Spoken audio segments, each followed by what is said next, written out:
Bonjour, je suis Jean-Baptiste Roux et aujourd'hui, en complément de l'article pour le hors-série de Ciel et Espace consacré à la photo du ciel profond avec une caméra dédiée, je vais vous présenter le logiciel Nina. Alors, qu'est-ce que Nina, pour commencer? Si vous avez lu l'article ou si vous vous intéressez déjà un petit peu à l'astrophoto, voire que vous en faites déjà un petit peu, vous savez que ça implique l'utilisation de matériel, d'équipements très différents et qui doivent être gérés de manière séparée. La configuration de base la plus basique, c'est évidemment de disposer d'une monture, en général qui va être équatoriale et motorisée, plus pratique quand même pour les photos à long temps de pause qui sont nécessaires pour le ciel profond. Une caméra pour l'imagerie, évidemment, mais également une caméra pour l'autoguidage, une solution d'autoguidage, afin de s'assurer que dès qu'on dépasse quelques dizaines de secondes de pause, les étoiles restent bien ponctuelles pendant toute la durée de la pause, et ainsi avoir des détails fins sur l'image.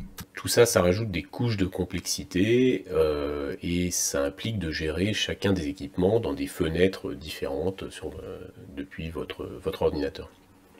Alors Nina permet de gérer ces différents équipements et ces différents matériels depuis une seule et même interface, où tous ces éléments sont réunis.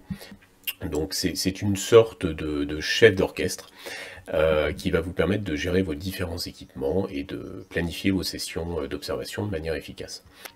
Et il a un dernier avantage qui est d'être gratuit, donc ce qui le distingue vraiment des autres logiciels équivalents sur le marché. Alors il y a quelques prérequis nécessaires pour utiliser Nina.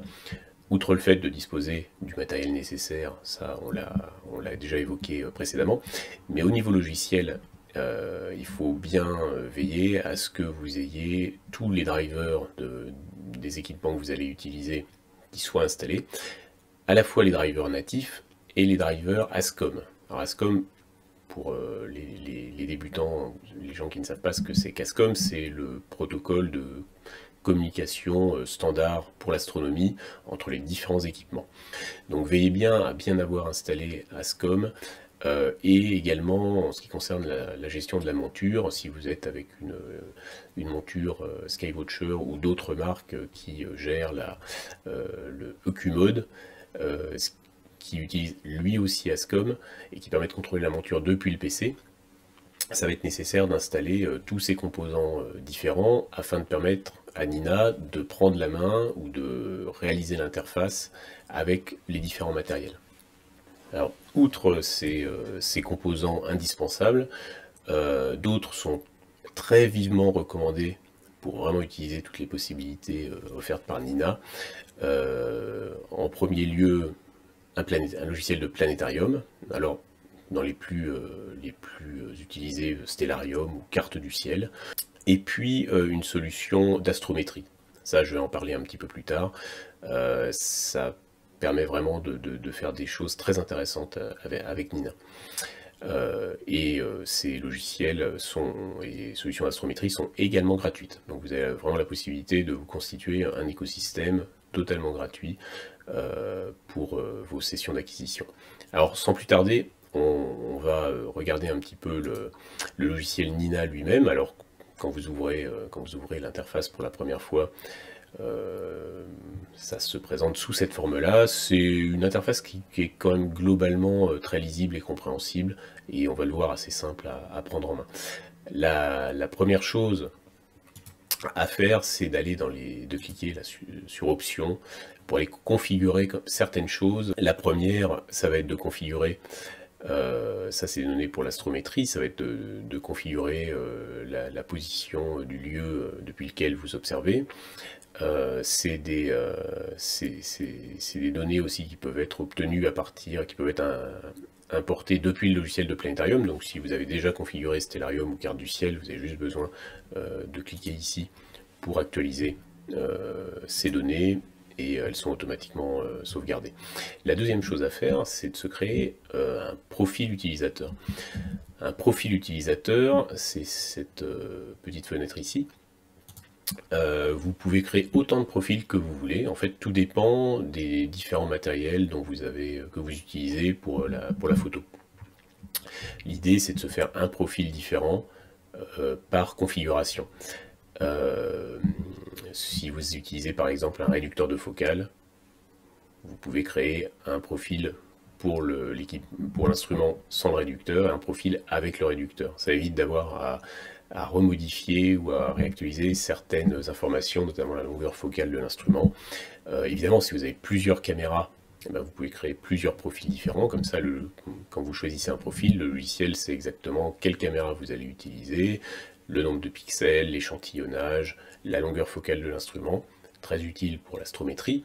Et puis, ça vous évite d'avoir à rechoisir à chaque fois tous vos équipements. Ce profil, il va être lié aux différents équipements, alors qui sont ici dans l'onglet équipements. Alors, quels sont les matériels gérés par Nina? On le voit ici, c'est la caméra, la roue à filtre, le moteur de mise au point, le rotateur de champ, la monture, évidemment, l'autoguidage, les boîtiers d'alimentation et de connectique USB, les écrans à flat et les stations météo. Donc à votre première utilisation, il faut bien faire en sorte de paramétrer tous les équipements dont vous allez avoir besoin. Donc à minima la caméra, la monture et l'autoguidage. Et ensuite, ça sera sauvegardé dans votre profil. La prochaine utilisation, vous n'aurez rien à recommencer, ça sera automatiquement sauvegardé. Donc quelques informations vraiment à bien renseigner. Même si là on fait au plus simple en partant du principe que vous avez juste une caméra couleur, une monture et une solution d'autoguidage, c'est de spécifier la taille des pixels dans l'onglet équipement et caméra. Taille des pixels, très important, ainsi que la longueur focale du télescope. Parce que Nina va avoir besoin de ces informations pour gérer derrière l'astrométrie, si vous souhaitez la mettre en place, ce que je vous recommande évidemment. Il faut évidemment que PHD soit déjà installé. Donc ici, normalement, vous n'aurez pas besoin de toucher à ces options, mais s'il y a besoin d'y toucher pour que ça fonctionne correctement avec PHD, c'est ici que ça se passe. Et de la même manière, vous pouvez indiquer ici votre logiciel de planétarium, donc carte du ciel, Stellarium, The SkyX. Ça se fait directement ici. Autre point important à régler, c'est dans l'onglet astrométrie. Il faut choisir la solution d'astrométrie que vous allez utiliser. Alors, vous avez plusieurs choix. En fonction de ce que vous choisissez, évidemment, il faudra installer la solution d'astrométrie en question, ainsi que les catalogues qui accompagnent ces logiciels pour permettre la réduction astrométrique de l'image. Moi, personnellement, je vous recommande d'utiliser Astap. Alors, intéressons-nous maintenant un peu plus en détail aux différentes fonctionnalités qui sont proposées par Nina. Le cœur même de Nina, c'est dans l'outil séquence qu'on va le trouver. Et c'est vraiment ça tout l'intérêt de Nina, c'est de pouvoir programmer des séquences automatisées de prise de vue. Une autre fonctionnalité très intéressante de Nina, c'est l'Atlas Céleste qui est accessible avec le deuxième icône dans la fenêtre de gauche, qui permet de rechercher n'importe quel objet du ciel, en tout cas dans les principaux catalogues. Donc, par exemple, en tapant un objet assez connu, voilà, on voit, on peut visualiser à la fois l'objet, ses coordonnées, sa luminosité, sa magnitude, et puis également son élévation dans le ciel au cours de la soirée. On va passer à l'assistant de cadrage sur cette base-là. L'assistant de cadrage qui est très pratique, très bien fait d'ailleurs. Alors si vous êtes connecté, si vous êtes connecté en ligne, vous pouvez directement obtenir des images depuis différents surveys, notamment celui de la NASA. Sinon, vous avez accès directement au catalogue Sky Atlas, donc, que vous pouvez télécharger et qui vous donne des images. Alors un peu moins, vous pouvez pas demander n'importe quelle région du ciel, du coup, mais c'est quand même pratique pour les principaux objets. Voilà, donc là on voit le champ en question, le champ du capteur s'affiche, donc ça permet de bien vérifier que l'objet rentre bien entier dans le champ. Bon, là avec M51 il n'y a pas trop de problème, mais ensuite ça permet, voilà, d'ajuster le cadrage. Bon, là j'ai pris M51, mais par exemple si on prend un objet un peu plus important en taille, comme M31.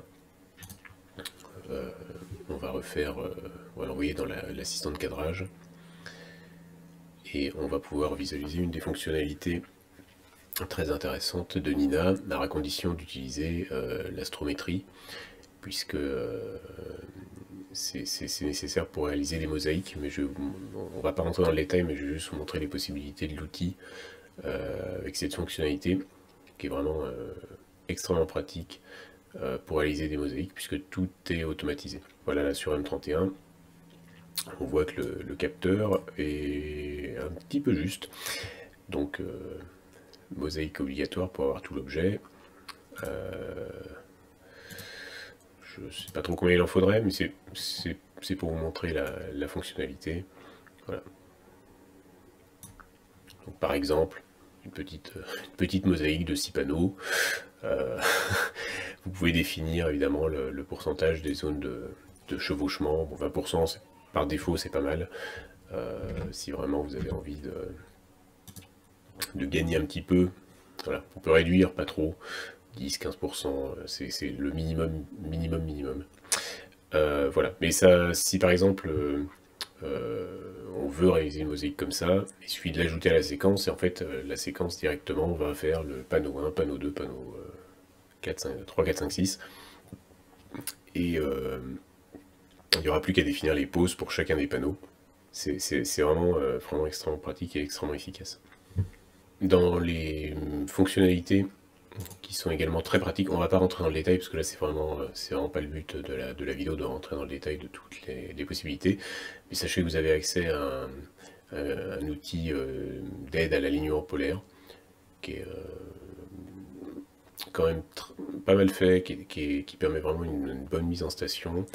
La gestion aussi des données météo est bien pratique, notamment si vous possédez un focuseur, parce que ça veut dire que vous pouvez automatiser la mise au point, notamment en fonction de l'évolution de la température au cours de la nuit. Et dernière fonctionnalité que je mentionne, celle-là est vraiment assez bluffante, moi je trouve. C'est toujours assez pénible de faire les...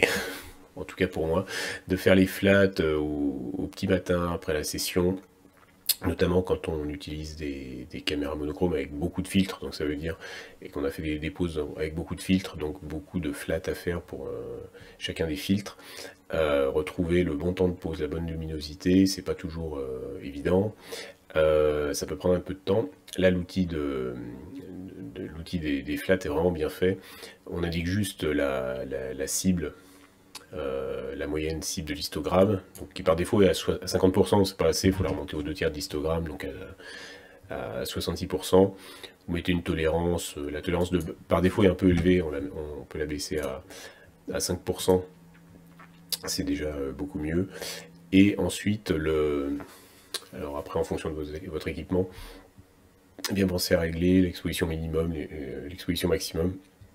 Mais ça, le logiciel de lui-même va prendre quelques pauses, voir à quel niveau de l'histogramme les flats se situent, et calculer quel est le temps optimal pour réaliser vraiment le flat dans les limites des tolérances que vous avez indiquées. Donc ça permet de réaliser à coup sûr des flats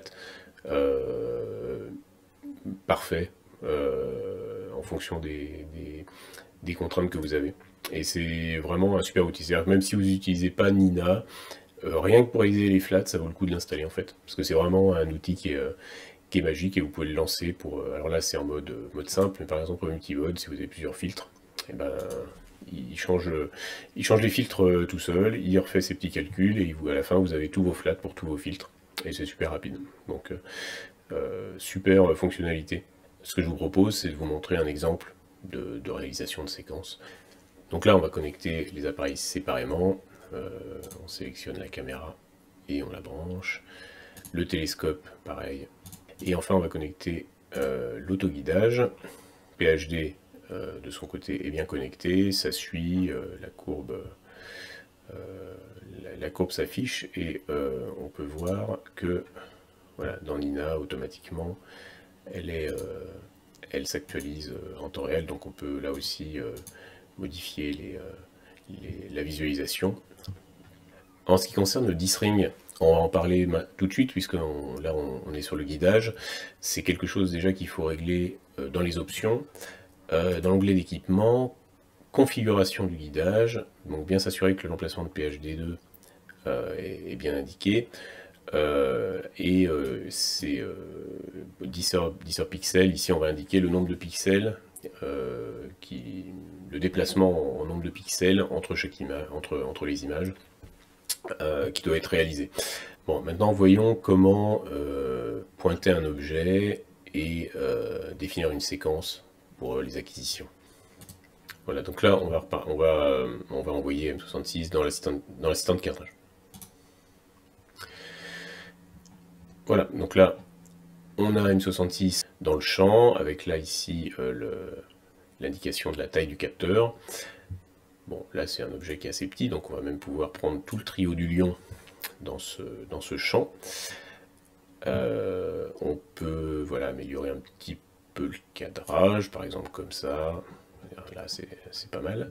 Une chose importante avant de l'envoyer à la séquence, c'est que là on a modifié le centre du champ, on a modifié l'orientation. Donc il est nécessaire d'appuyer sur recentrer image, afin ici vous allez voir que les coordonnées soient bien actualisées en fonction des modifications du champ qu'on a fait en termes d'orientation et de positionnement. Voilà, donc là maintenant l'image est bien centrée, les coordonnées ici sont bien actualisées, donc on va envoyer l'objet à la séquence. Et maintenant il va falloir définir concrètement ce qu'on veut faire en termes d'acquisition. Si on était avec une caméra monochrome et des filtres, il faudrait faire une ligne pour chaque filtre. Là on n'a pas besoin puisqu'on va considérer qu'on est une caméra RGB. Ici on définit notre nombre total de poses, donc on va dire, je sais pas, c'est pour l'exemple, hein, donc 25 poses de 300 secondes. Pour le filtre, bon, si vous n'avez pas de caméra de roue à filtre, vous laissez courant, sinon il faut définir, c'est ici qu'on sélectionne le filtre à utiliser.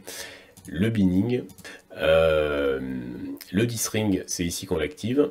Par défaut il est pas activé, mais vous pouvez l'activer et c'est ici qu'on définit le nombre d'images après lequel le disring s'effectue. Si vous avez un focuseur, c'est ici que vous allez définir dans focalisation auto quand la mise au point doit être faite. Les options quand même intéressantes qui doivent être activées en début de séquence, c'est de démarrer l'autoguidage. Ça c'est relativement indispensable. Donc Nina va de lui-même démarrer PHD en début de séquence. Je vous conseille quand même de faire la calibration, d'être présent pour faire la calibration. C'est quand même mieux, et puis c'est une étape, s'il y a un problème, il faut mieux être là pour pouvoir le gérer et le corriger soi-même. Le pointage de la cible, et puis recentrer, si vous utilisez les solutions astrométrie, recentrer la cible avec astrométrie. Ça pareil, c'est hyper pratique, vous êtes sûr que vraiment les poses vont démarrer avec l'objet parfaitement centré là où vous l'avez voulu. Alors, une chose que je ne vous ai pas montré, mais qui est quand même relativement indispensable, je vais vous le montrer maintenant, c'est que dans les options, dans acquisition, il faut définir quand même un répertoire dans lequel vous allez sauvegarder vos images. Donc là, peu importe, hein, on va en prendre un au hasard. Voilà. Sinon, vous ne pourrez pas lancer votre séquence. Donc une fois que toutes les informations sont renseignées, on peut démarrer les séquences. Vérifiez avant de lancer quand même que vous avez l'heure de début estimée, l'heure de fin. Voilà, donc là avec 25 pauses de 300 secondes, on a 2h05 de durée d'acquisition. Ouais, et on finit à minuit 40. C'est dommage parce qu'à minuit 40, l'objet n'est même pas au zénith. Donc ça montre bien que là on peut en faire beaucoup plus. 2h45 ajusté, même là on va essayer de voir combien on pourra en faire sur toute la nuit. Donc mettons 75. Voilà, on finit peut-être un petit peu ambitieux. On va en mettre que 70. Voilà, et là on termine à 5h50, donc quasiment à la fin de la nuit astronomique. Et on optimise vraiment comme ça la session. Alors, Là on voit que sur le diagramme, on est, dans l'exemple, on est autour de 22h30, et notre session va aller jusqu'à 5h50. Entre les deux, l'objet va passer au méridien, donc va changer de côté dans le ciel, de l'est va passer côté ouest, et donc ça va impliquer de changer l'orientation de la monture, de basculer la monture, ce qu'on appelle le retournement au méridien. Le retournement au méridien, il faut le configurer également. Ça se fait donc dans les options acquisition, retournement au méridien auto. Attention, encore une fois, vous ne pouvez l'utiliser que si vous avez bien une solution d'astrométrie qui est connectée et qui fonctionne bien. Donc à vérifier avant de se lancer dans le retournement au méridien auto. C'est très pratique cette fonctionnalité-là, et c'est souvent ce qui motive la plupart des gens à passer sur des logiciels tels que Nina ou SGP, c'est de ne pas avoir besoin de se relever ou de se déranger en plein milieu de la nuit, tout ça pour retourner le télescope. Quand ça peut être fait automatiquement, c'est quand même génial. À titre personnel, je vous conseille, même si c'est destiné à s'éviter de se relever et de devoir faire le retournement méridien soi-même, manuellement, il faut mieux être là les premières fois, vérifier que tout fonctionne bien, et qu'il n'y a pas de bug, et que la session ne plante pas, parce que c'est des coups à perdre la moitié de son temps d'observation, voire, dans le meilleur des cas, et voire dans le pire des cas, des problèmes de casse matérielle, si pour une raison ou pour une autre, le retournement au méridien ne se fait pas, que la monture ne se parque pas, et qu'elle continue, et que le matériel bute dans le trépied. Là, ça peut être quand même très embêtant, donc attention, attention, retourner au méridien, au moins les premières fois, soyez présent à côté de la monture, et s'il y a le moindre souci, voilà, faites-le en manuel, et essayez de peaufiner les réglages pour obtenir quelque chose qui fonctionne bien. Donc là, je vous montre comment on fait, on peut l'activer. On n'est pas obligé de faire le retournement au méridien pile au moment où l'objet passe le méridien. La plupart du temps, même si votre train optique est un petit peu long, donc le train optique c'est ce qu'on rajoute en sortie du porte-oculaire jusqu'à la caméra, normalement vous avez un petit peu de marge. Le recentrage après retournement, ça c'est indispensable, parce que sur une monture moyenne gamme, c'est impossible d'avoir un centrage parfait après le retournement méridien, donc il faut le refaire de nouveau, et avec l'astrométrie. Le délai après le retournement, ça correspond uniquement au délai de stabilisation de la monture une fois que le retournement méridien est effectué. La pause avant le méridien, ça c'est uniquement si vous avez vraiment un risque que votre matériel vienne taper contre le trépied au moment du passage au méridien, voire même un peu avant. C'est-à-dire que si vous avez, pour une raison ou pour une autre, besoin que la monture s'arrête 5 ou 10 minutes avant le passage au méridien, ben vous pouvez le préciser ici, et la monture sera parquée, s'arrêtera en attendant que le méridien passe. Ça attendra le délai après que vous avez indiqué dans minutes après le méridien. Donc par exemple, si vous mettez 5 minutes pause avant le méridien de 5 minutes et 5 minutes après le méridien, ça veut dire que vous aurez une pause de 10 minutes où la monture sera immobile. 5 minutes avant le méridien, elle va s'arrêter, et 5 minutes après le méridien, elle va faire le retournement au méridien. Donc là, voilà, essayez de...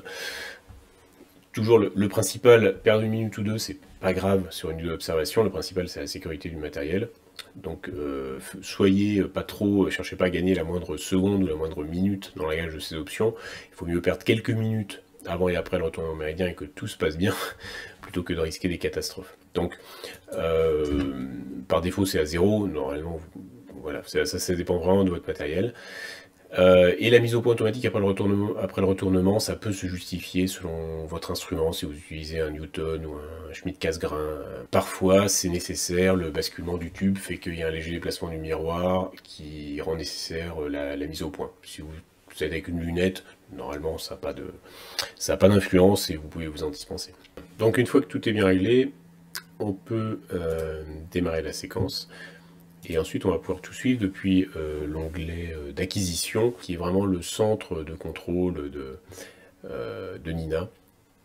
Parce que c'est là qu'on peut visualiser absolument tout sur la même fenêtre, à la fois les acquisitions qui sont réalisées, le suivi de l'autoguidage, l'historique de la finesse des étoiles, les statistiques sur les images. Et donc là, vous pouvez suivre effectivement la séquence. Vous voyez donc l'image 1 sur 70, le temps d'exposition, le type, d'image, le binning, le gain, etc. Là, j'avais pas de moteur de mise au point, donc il n'y a pas eu la phase de mise au point, mais on peut voir ce à quoi ça ressemble quand on fait une mise au point avec ce qu'on appelle la V-curve. Donc Nina va prendre la valeur de référence, va défocaliser en intrafocal puis en extrafocal et revenir ensuite à son point de départ et la dépasser un petit peu pour essayer d'obtenir une belle courbe en V.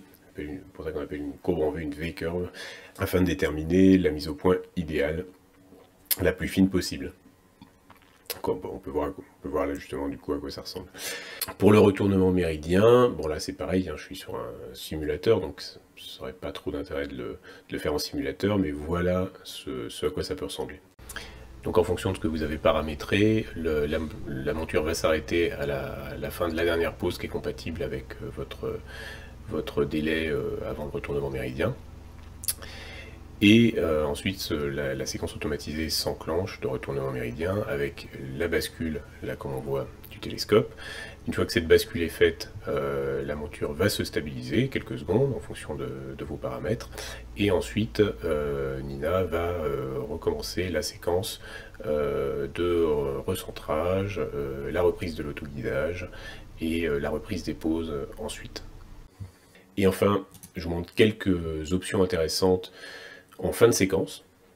Donc c'est dans l'onglet options, acquisition, séquence. Vous pouvez prévoir de parquer la monture lorsque la séquence se termine. Ça, je vous conseille de le faire parce que ça évite que la monture continue à tourner dans le vide si vous n'êtes pas là vraiment en fin de séquence.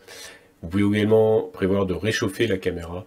Avant de conclure cette vidéo, celle-ci avait uniquement pour but de vous présenter le logiciel Nina, qui regorge de possibilités. On en a abordé les aspects principaux, mais au final une petite partie de ce que le logiciel est capable de faire. Je vous invite vraiment fortement à l'essayer.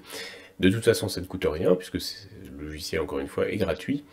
Il est assez simple à prendre en main. Vous avez vu qu'il n'y a pas de choses très compliquées à régler. Il suffit de faire En fait, le plus de temps, c'est il faut le consacrer aux réglages initiaux du matériel et de Nina lui-même. Et ensuite, une fois que c'est fait, vous pouvez poser votre matériel, charger une séquence que vous avez préalablement sauvegardée et appuyer sur un bouton et tout se fait automatiquement. C'est absolument génial. Moi je sais que je l'ai adopté depuis 2 ou 3 ans maintenant et je ne pourrais plus m'en passer, honnêtement. Voilà. N'hésitez pas à l'essayer. Si vous avez des problèmes sur des points particuliers, il y a une communauté qui est très nombreuse, qui est très active.